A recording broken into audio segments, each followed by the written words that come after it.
Pasal ke-132. Yesus naik di sebuah perahu.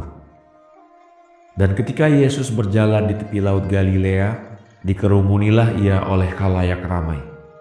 Maka naiklah dia ke sebuah perahu kecil tersendiri dan agak jauh sedikit dari pantai. Kemudian berlabuhlah di dekat daratan di mana suara Yesus bisa didengar. Lalu mendekatlah mereka itu dari tepi laut dan duduklah mereka menantikan uraiannya. Kemudian ia membuka mulutnya, katanya, "Inilah dia seorang petani telah keluar untuk menanam." Dan di waktu ia menanam, berceceranlah sebagian dari benih-benih itu di jalan. Maka diinjak-injaklah oleh kaki-kaki manusia dan dimakan oleh burung-burung. Dan sebagian dari benih-benih itu terjatuh di atas batu-batu. Maka ketika ia tumbuh, dibakarlah oleh teriknya matahari, karena tiada kelembaban padanya. Dan sebagian pula terhambur di suatu pagar. Maka ketika pagar itu menumbuhkan onak, matilah benih-benih itu terhimpit oleh onak-onak. Dan sebagian pula terhambur di atas tanah yang subur.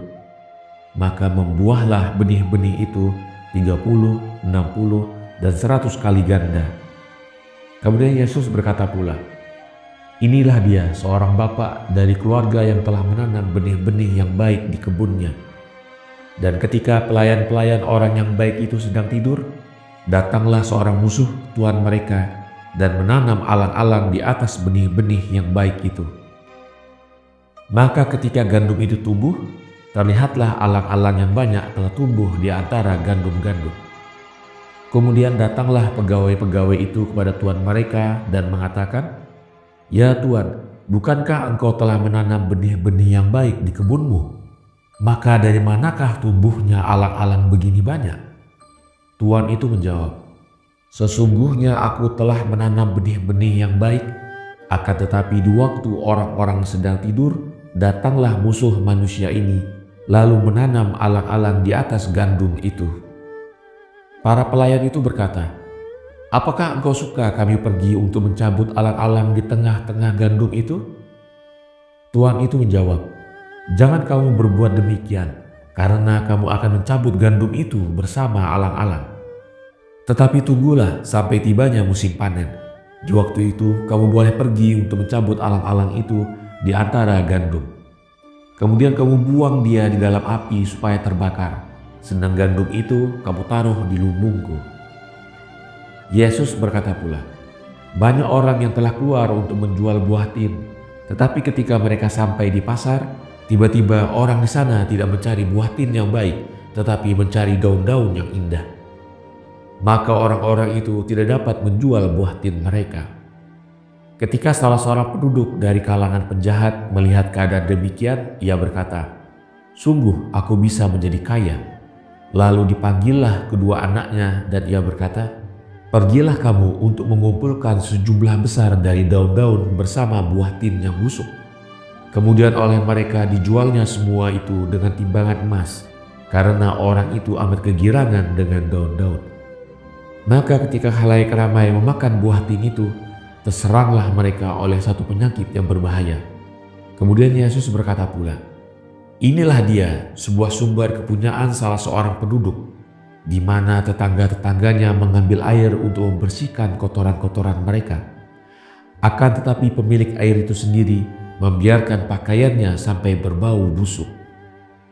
Kemudian Yesus mengatakan pula, 'Ada dua orang telah pergi bersama untuk menjual buah apel. Tetapi salah satu dari kedua orang itu mau menjual kulitnya saja dengan emas seberat timbangannya, tiada memperdulikan isinya apel itu. Sedang yang lain mau memberikan apel itu dengan mengambil sedikit roti untuk bekal perjalanannya saja. Akan tetapi orang ramai telah membeli kulit apel itu dengan emas seberat timbangannya, tanpa mengindahkan orang yang akan memberikan apel itu kepada mereka. Bahkan mereka menghinanya. Dan begitulah Yesus pada hari itu mengajak khalayak ramai berbicara dengan perumpamaan-perumpamaan. Maka setelah ia membubarkan mereka, pergilah ia bersama ibundanya di rumahnya dan melayani dia.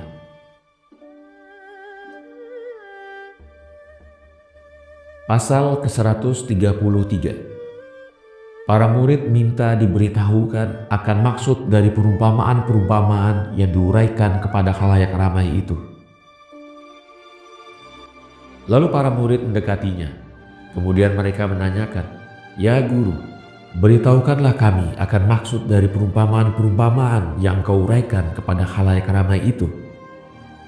Yesus menjawab, "Waktu sembahyang hampir tiba, maka apabila selesai sembahyang petang ini, akan kuberitahukan kamu akan maksud dari perumpamaan-perumpamaan itu."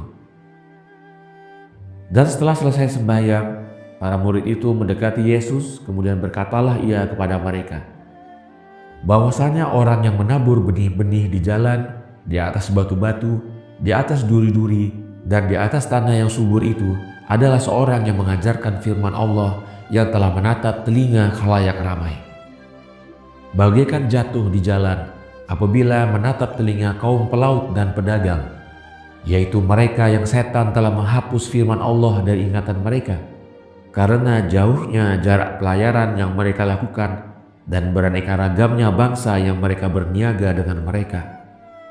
Dan jatuh di atas batu-batu apabila menyentuh telinga mereka yang bekerja di istana raja.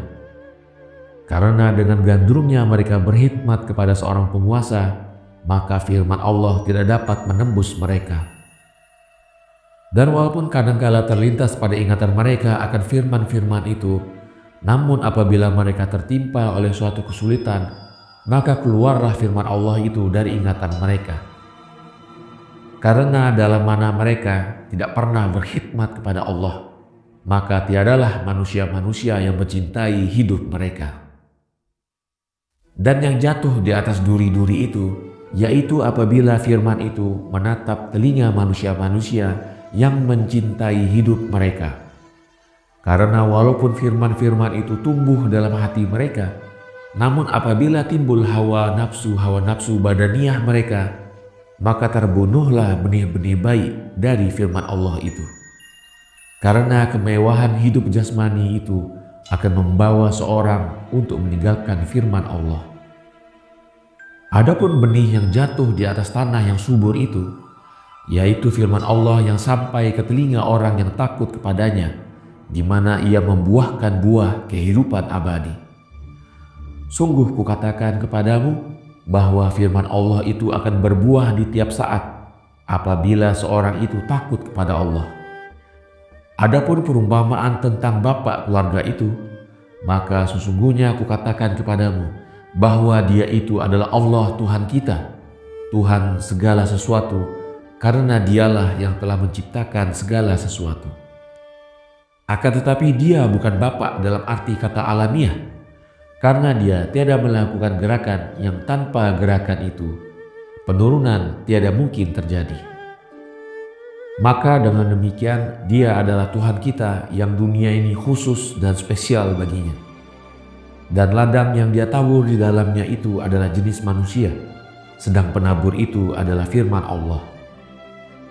Maka apabila para guru mengabaikan pemberitaan dengan firman Allah karena kesibukan mereka dengan urusan-urusan duniawi, maka setan akan menaburkan kesesatan di hati manusia, di mana akan timbul daripadanya berbagai golongan yang tak terhitung disebabkan ajaran yang jahat.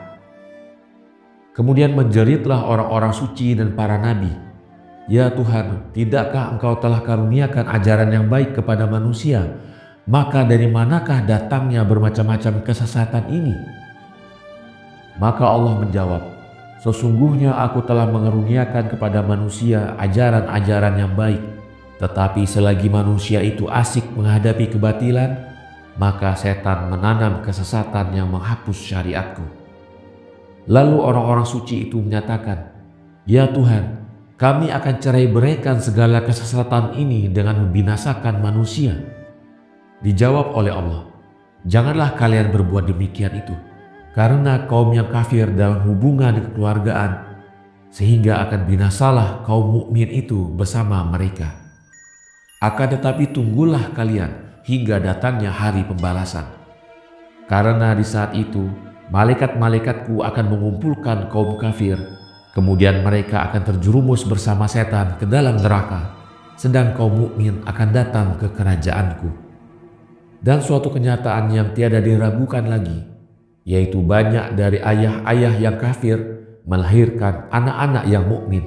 Maka karena mereka itulah Allah telah memberikan kesempatan kepada dunia ini untuk bertobat.